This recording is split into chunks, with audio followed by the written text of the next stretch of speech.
Take a moment and reflect on the relationship you have with yourself. Do you feel connected to or disconnected from yourself? How do you connect with your inner self? Welcome to Normalize the Conversation. I'm your host, Francesca Reicherter, and today I'm joined by sound therapist, meditation teacher, and author Sara Auster. Join us as Sara explores the importance of building a deeper connection to yourself and shares tools like sound healing to help you nurture that connection. Sara, thank you so much for joining me today. I'm really excited for our conversation, but before we jump in, I really just want to check in. How are you really? When you ask me, how am I really, what do you mean by that, Fran? I mean, how are you really? Not just a superficial greeting, but how are you doing? How are you feeling? Yeah, it's interesting. I am feeling pretty steady these days, pretty hopeful. I'm pretty inspired actually by the opportunities that I have in my work. Um, and I'm lucky that I get to make my own schedule and things like that. So I'm feeling pretty balanced these days.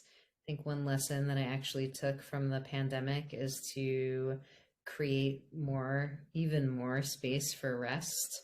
And so my life is actually feeling pretty balanced right now. I'm feeling pretty good in my body, and yeah, I'm feeling pretty happy to be here talking to you.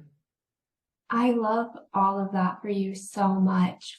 I I know for me, I tend to overwhelm myself and put too much on my plate and not make time for rest until it's been like 3 days and I'm stuck in bed, can't get up because I've just hit a like wall of pure exhaustion where I'm sleeping like 12 hours, waking up for an hour to eat, and then going back to bed. So to hear that you've cultivated a space where you allow yourself to rest and have created this balance is beyond inspiring to me. I need to get there. Yeah, I am certainly over the busy hustle culture. I have been. Maybe I'm a little ahead of that curve because I need to practice what I preach, I feel like in my work. And I think it's the case for a lot of people actually that we're living in a constant state of reactivity, always from the moment our alarm goes off in the morning and all the alerts from our emails and social media and text messages is coming in, and we're just being required to be reactive and responsive every moment of the day until we think that we're sitting on the couch watching TV, relaxing, but even watching TV is stimulating. And then if we're lucky, then we crash out into unconscious sleep. Uh, However, there's not much emphasis throughout many people's days around just taking pause and taking moments to rest in between things, to reset, to just access clarity before moving on to the next task.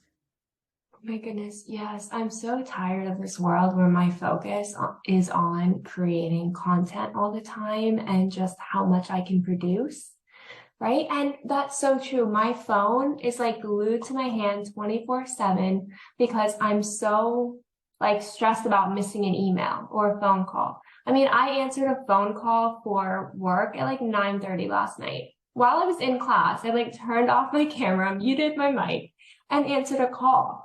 I never give myself that space to just exist. It's like I'm constantly looking for my worth and value and how much I can produce instead of and how much I've done so far.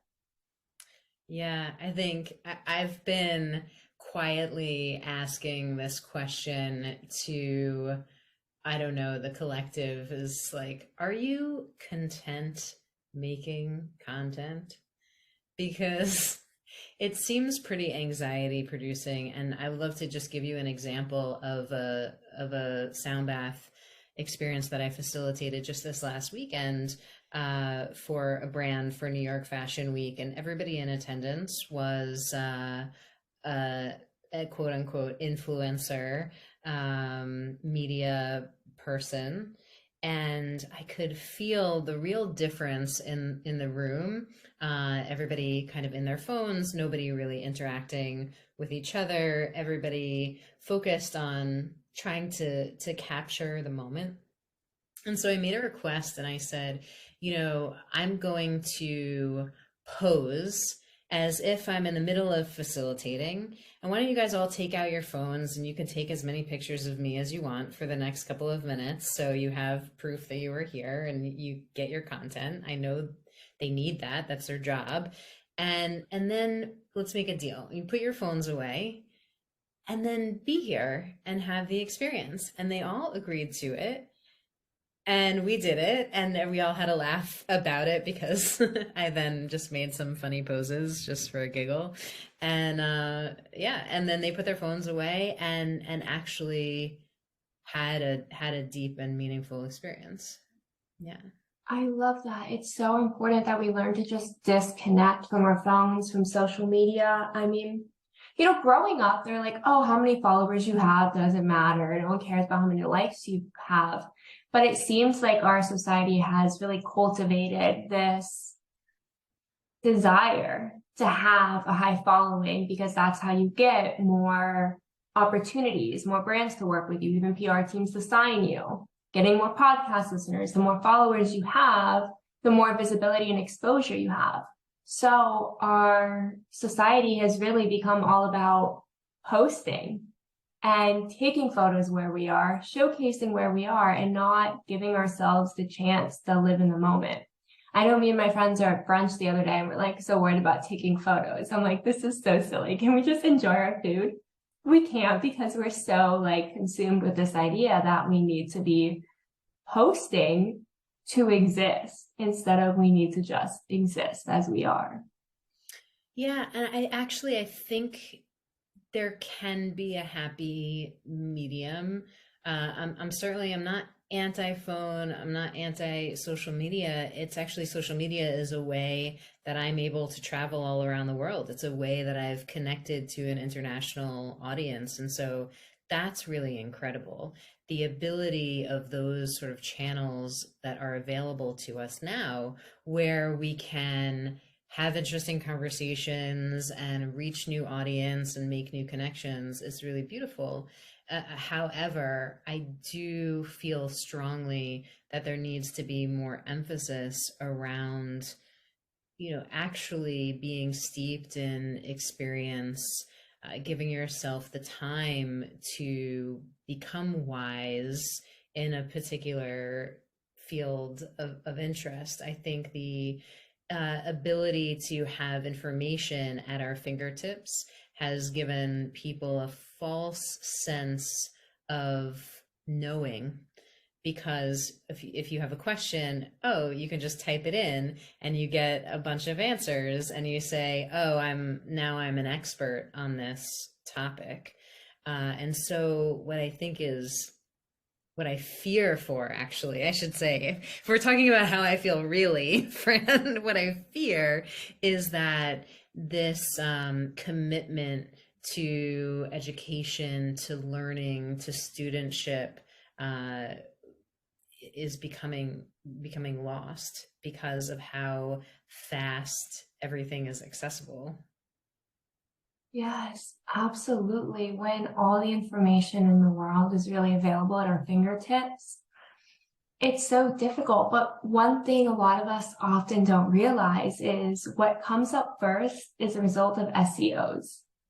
It's a result of SEOs. It's not a result of being completely factual all the time. So keeping in mind when we are scrolling, informational support and research, so important. Absolutely. Being aware is important, but also recognizing that the first source that comes up may not make you an expert because it may not even be correct. So taking the time to research where the information is coming from and making sure that you're actually getting valuable information instead of just trying to consume whatever comes up first. And psychologically, physiologically, we are, as humans, we're not designed to be able to receive all of the suffering of the whole world.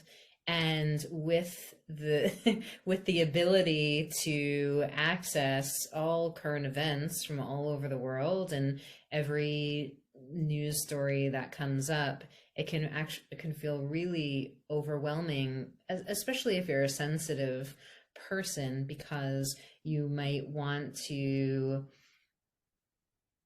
you might feel like you want to help. um you might feel like helpless, like there's nothing you can do about it. And so I do think that it's important to make choices around what you're exposing yourself to. Oh my goodness, absolutely, yes. I know. So one thing my grandma loves to do is keep the news on in the background at all times. And I love her so much, and I'll just go and mute it because like it's so great to be informed. But we're hearing the same thing over and over again. It's the same news cycle 10,000 times a day. And it's so like pressing. There's so much bad happening in the world. And to constantly be taking that in and only that in, they're just lying on the couch all depressed and so sad. And I'm like, we gotta watch some comedy. Like, let's put on Friends or The Big Bang Theory, or just something to make you laugh and not have to feel the weight of the world and everything bad on your shoulders. But a lot of times we don't realize that how much that information, how much hearing all about the bad things all the time is really influencing the way we feel. Mm, yeah, and that sometimes you might feel uh just an underlying feeling of sadness or anxiety. You can't put your finger on it, but it's coming from just us being open to receive all of this information and being asked to process it, have a quick opinion about it, especially through social media. If there's a current event or a disaster or something political that comes up, that you might feel an urgency to react or respond very quickly, when in fact I do believe that it's much more responsible to take a pause, to sit with your feelings, to be able to have the space for reflection, right? And so when somebody asks you, how are you feeling really? It's okay to take a breath and think about it Yeah. for a minute. And you don't have to put pressure on yourself to say, oh, I better answer quickly. Just say the first thing that comes to my mind. But just giving yourself permission to take pauses to process. Yes. That was something I really struggled to learn because I just wanted to, I mean, it goes back to that like hustle culture where it's constantly moving and doing things. And I never took a time to pause, take in what was happening, figure out what I understand, what I don't understand, what questions I should be asking, how I can help, how I can make a difference, how I can just exist, how I can do anything, or how I'm feeling. I never would take a pause to just take it all in and figure things out. I was so determined to just respond and respond and respond that I never sat with any of those feelings and never had the chance to process them. So I couldn't cope with any of them as well. So it just became this like going down the rabbit hole of my mental health. So enter sound baths and meditation, and why they are gaining popularity in the mainstream.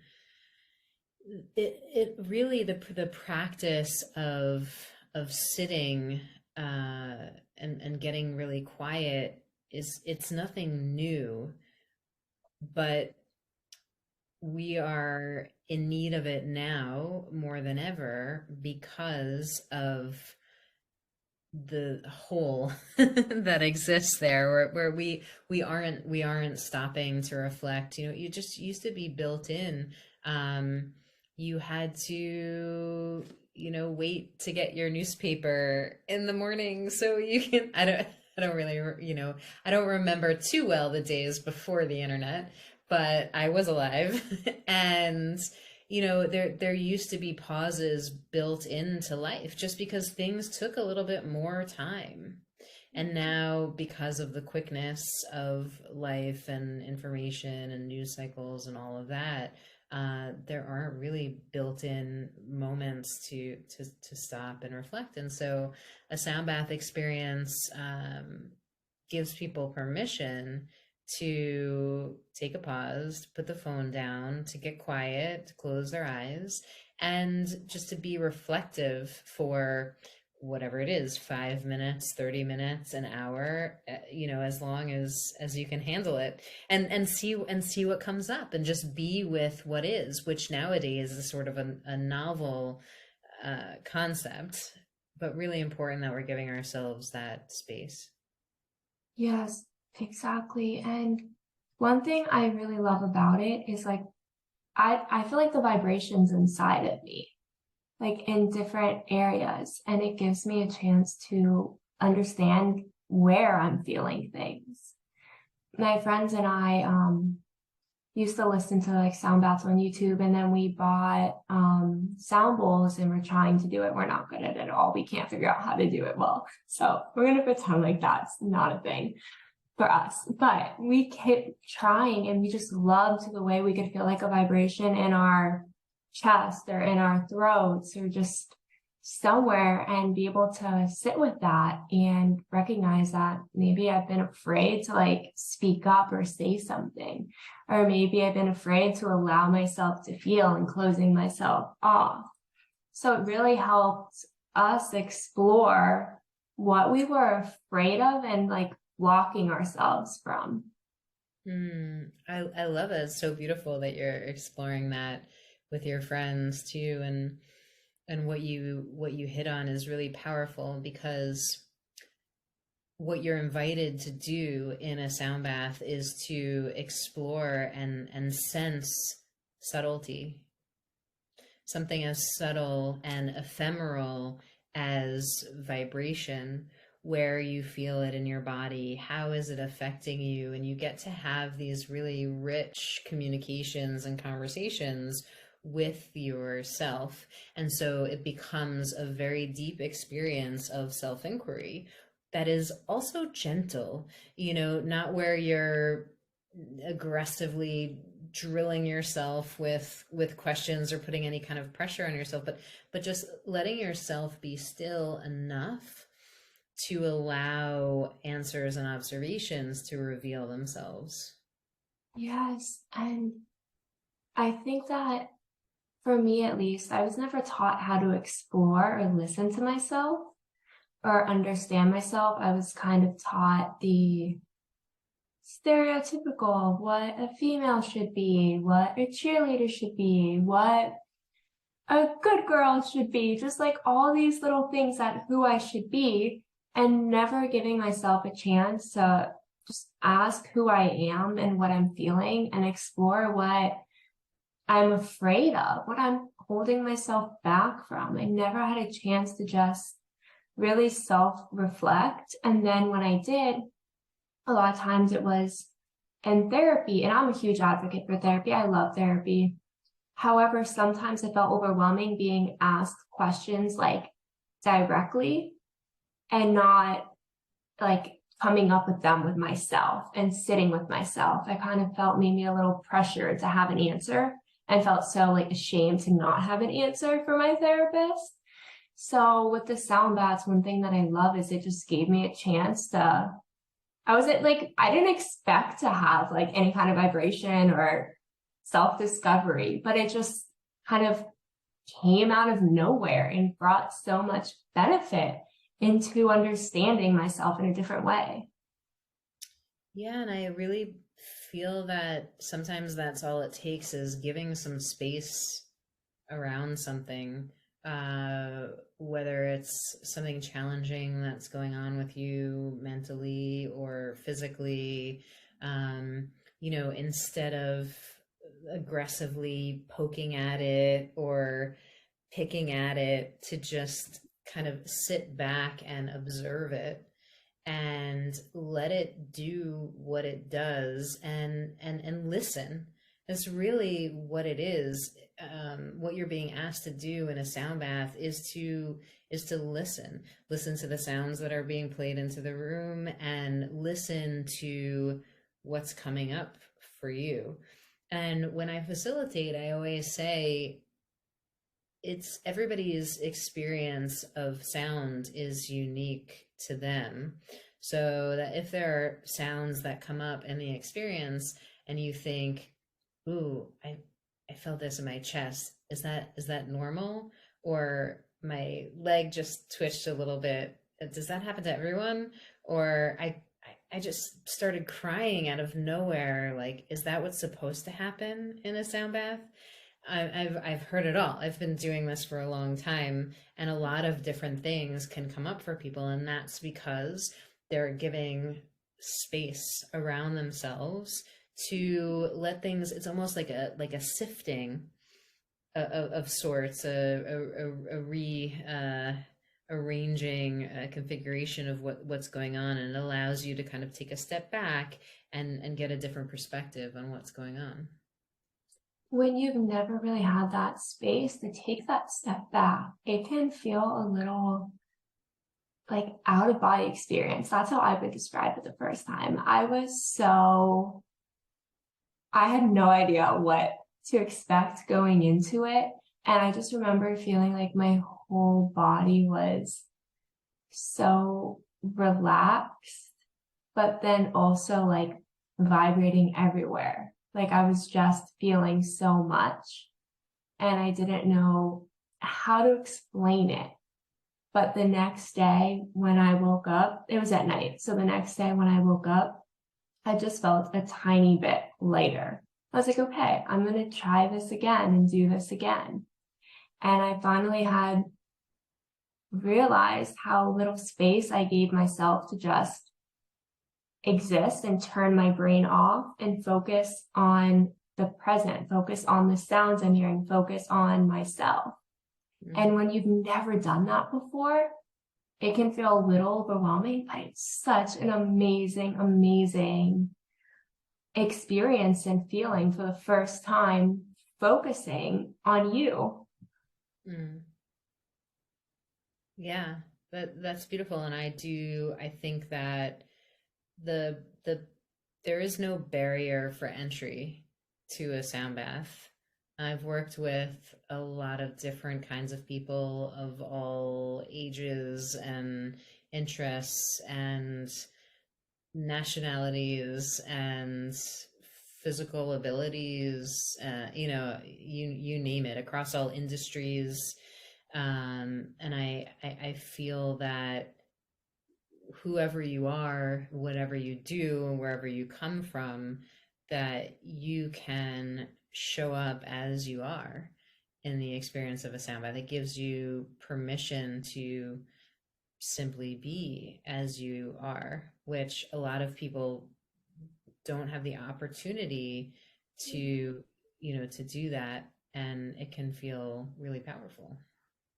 Absolutely. And I'm just like amazed with how balanced and kind of that sense of self that you have. That's something that I'm constantly working on and trying to develop. How did you get where you are?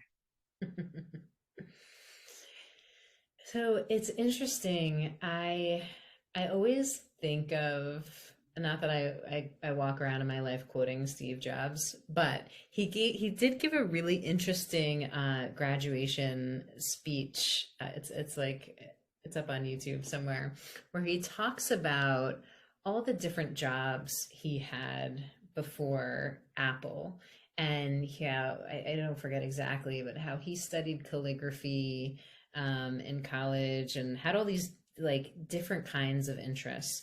And when he was going through those stages of life, didn't really know where he was going to end up. But looking back, you can see very clearly how all of these things informed each other. And I really think about that in my life too. If I look back, sound and music have always played an important role in my life from the time I was a child. I made music, I listened to music, I performed, and when I was very, very young, my oldest sister, um, she was she suffered from a terminal illness, and at one point in her illness, she was non-communicative.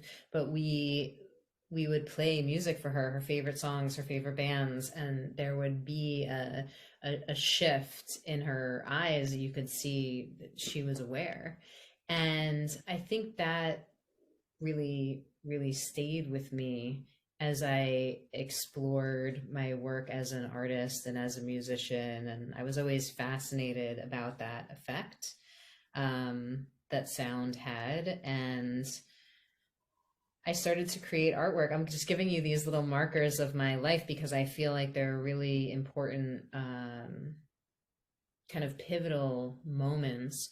And then when I was creating artwork and mixed media installations in my studio, I was 23 years old, which is a while ago now, and the floor collapsed in my studio. And so from that fall, I suffered from a broken back in 4 places, and temporary paralysis, which you would think wouldn't be like a highlight of my life that I would be sharing with you now. However, it really was, because it reset me in a different kind of direction to explore a new relationship with my body and with my mind, because I was forced to. And I think of a lot of the best healers and practitioners are that way because they had to go through their own process of recovering from trauma or injury or adversity or something like that, right? Those are always like the best stories, right? Because you're faced with something that's really intense, and we all are, it's so we all have our unique challenges in life, and it's not about what happens to us, but what we choose to do in the face of that. And so ultimately, I became a meditation teacher, and I studied massage therapy and traditional Chinese medicine, and became a Reiki master, and all these different things that felt very separate, actually, from my artist and musician self, until I kind of came back around to that earlier self and said, oh, hey, where is this person? Where's the artist, musician person?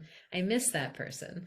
And eventually I started to merge all of those things, all of those interests, to say, oh, I can create something that is musical, that is creative. I can design a space and an experience that's inviting to people, where they can participate.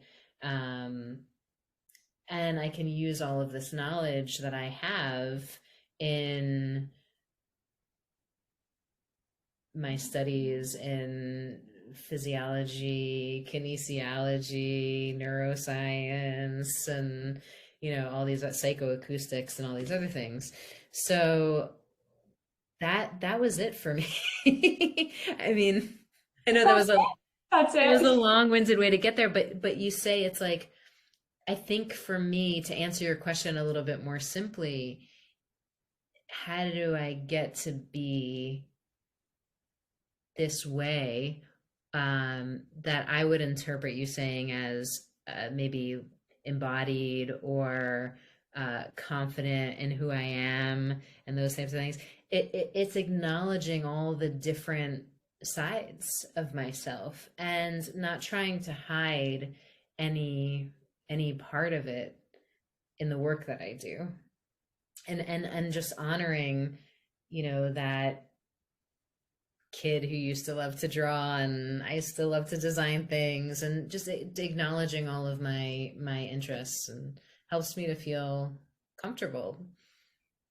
What a journey. I mean, in the face of so much adversity, a lot of people would just crumble or just kind of lose a lot of hope or just disconnect from themselves completely and never find that connection.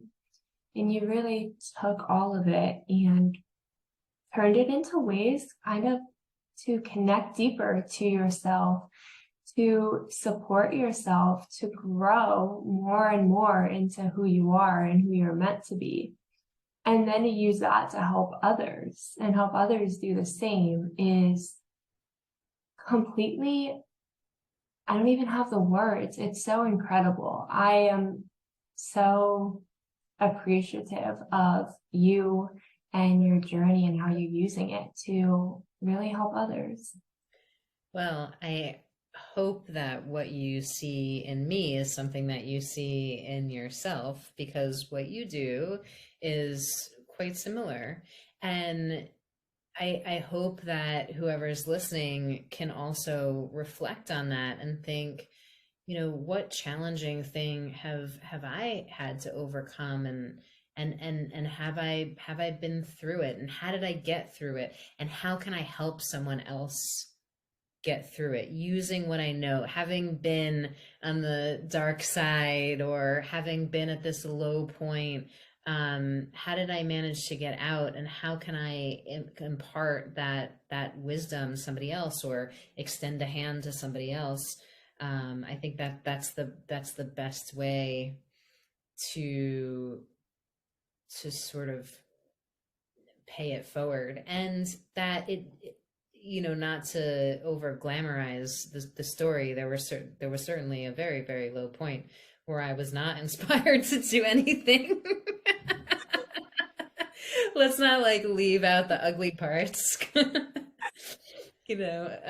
Slightly addicted to morphine and painkillers, but knowing that I that there had to be another way, as skeptical as I was. And so as I started to kind of climb out of there, and I realized these certain practices and other types of modalities were helping me as a skeptic, I felt, okay, well, if these actually work or they're actually helping me, I need to be able to, or I know I can rather communicate to other people who might be a little bit judgmental like me, who might be a little cynical or closed minded like me, because I was, and I would, with my arms crossed and eyes rolling, drag myself to yoga and be like, I hate every second of this. But it helped me, and so I felt like almost a responsibility to become a communicator of these types of practices. That's incredible. I mean, at that point, when I was at that point myself, where I just like, no hope, no desire to even try anymore, and then just not thinking anything's going to work and not knowing where to start. I mean, not knowing what modalities are like options for me was, I think, the hardest part of just not knowing where to start, what to do, what my options were. How did you kind of figure out what to try first? Well, I was lucky enough, because when I was released after a couple of weeks from the hospital, I had a walker and a back brace from my hips up to my neck, and the neurosurgeon told me, okay, you're good to go. And I said, what do you mean I'm good to go? I can hardly walk. Do you like give me physical therapy or how does this work? I asked. I luckily had a little bit of sense to be somewhat of an advocate for myself. And he said, oh, yeah, yeah. You want a prescription for physical therapy? Sure, here. And he takes out his pad and he writes it. And I was like, so anything else? Is there something I should be doing or not doing? I mean, I just broke my back. I couldn't feel my legs for a little while. Like, what do you think? And he said, if it hurts, don't do it. Amazing advice. So helpful. Amazing advice. Okay, so everything hurts. And I was lucky enough to have a friend who recommended I go see a chiropractor. And at first I was really nervous because what I thought a chiropractor did at the time was just like crack backs. And that was terrifying to me. I didn't want my back cracked, but she said, no, no, no, no, no. It's a holistic approach. And she has an acupuncturist there and a physical therapist there. And just go talk to her. And I met with this woman, Ruth Fernandez, I'll never forget. And she sat with me for 2 hours, and my family came with me. I had like an entourage, and she showed me my x-rays, and she said, here's the 2-week plan, here's the 3-month plan, here's what we're going to be doing in a year. She put me on a cleanse. She was like, she didn't touch my back. She looked at my circumstances and gave me a plan that included acupuncture and massage and e-stim and all these things. And I felt like, wow, what a different experience from that neurosurgeon. And not to put down neurosurgeons. I have a cousin who's a neurosurgeon. So it was just that particular one that gave me poor advice or advice that I didn't like. But it was like night and day. And just to have that feeling, to know that there was somebody out there who could just like see my circumstances and listen. And then from that, I started to try different things as per her recommendation and the recommendation of my physical therapist. And I tried a lot of things I didn't like, and I learned what it meant to have a crappy practitioner and like have a massage that was not great, or to be more vocal and more of an advocate for myself as a patient and as a client, to say, yeah, hey, that's like a little too hard, that pressure, or like, no thanks, I don't want adjustments in class. And I learned through like not such great experiences how to speak up for myself and to ask more for what I wanted. And it's just still an ongoing exploration. I have a team of people who care for my mind and body. Oh, I love that. I mean, that is such an important lesson that unfortunately we're all going to have bad experiences sometimes with practitioners or just different situations. And that doesn't mean that it doesn't work for us, or that we're hopeless, or that we're helpless. It just means that maybe it's not the right person for you, or you need to speak up and tell them, to let them know, to make your voice heard. And a lot of us, at least in my experience, often shy away from speaking up for ourselves because it's so much easier to just have that automatic thought in my mind that, oh, it's just me. Yeah, and I think sometimes it's unfair to generalize an entire field. Just like, you wouldn't say, like, let's say you had a bad slice of pizza or something, and you wouldn't say, well, I tried pizza once and I didn't like it, so I'm never going to have pizza again. Something like that. And people do that with practitioners, with meditation. I tried meditating once and I didn't like it. I didn't like her voice.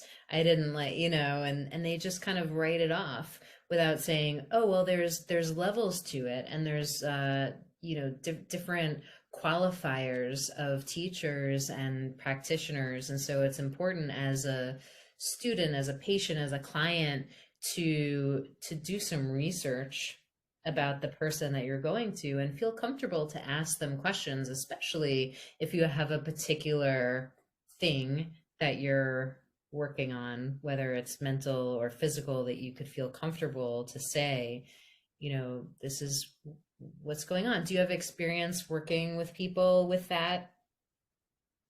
Let them have a conversation. Exactly. Don't give up on yourself. Advocate for yourself. Don't be afraid to ask questions. I mean, there's so many things you may not even just know or understand, and it's okay to ask. I know for me, like a doctor would say something and I didn't know what it was and I wouldn't ask. And I was like, oh, I'm just like dumb or something, and wrote it off. And in reality, I just didn't know, never heard the terminology before. And if I had asked, I would have felt so much more comfortable and gotten the support and help I needed at the time. But I was afraid to just ask. So never be afraid to ask questions, to speak up, to try new things. You deserve it. We all deserve the chance to feel better. Yeah. And I would also say, like, a little piece of advice too is, know your boundaries, of course, but if something feels a little bit uncomfortable, see if you can do it again, as long as it feels safe. For me, I know that was a threshold that I crossed with a lot of different practices. The first couple of times I experienced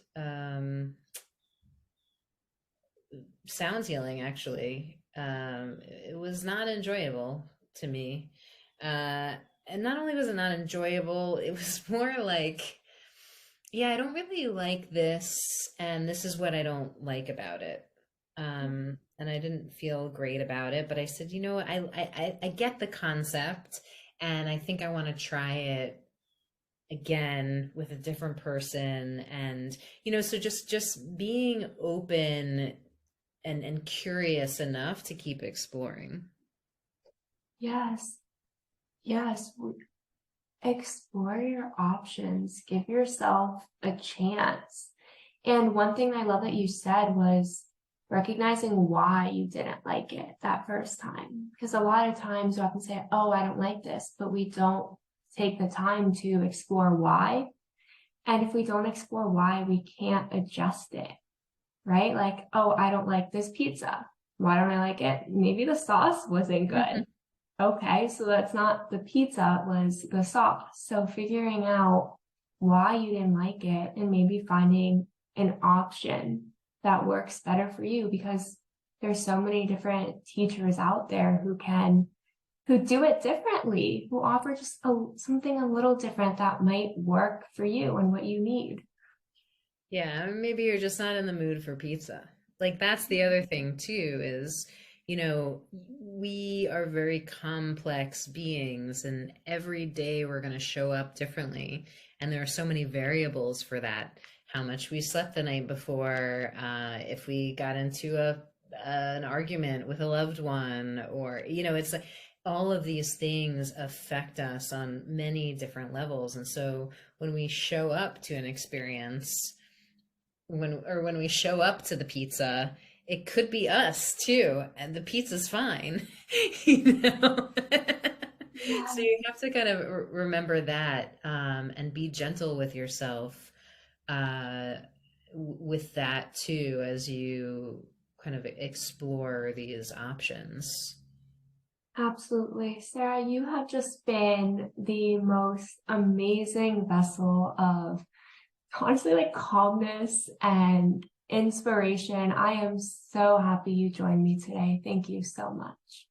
Oh, thanks. I love talking to you, Fran. Thank you so much for listening to Normalize the Conversation. Don't forget to subscribe, rate, and review. This podcast is an initiative of Inspiring My Generation, focusing on normalizing the conversation, bringing education and awareness to the forefront, and amplifying global voices to spark change and hope. Inspiring My Generation is a 501c3 nonprofit organization on a mission towards suicide prevention. through awareness, conversation, education, and support.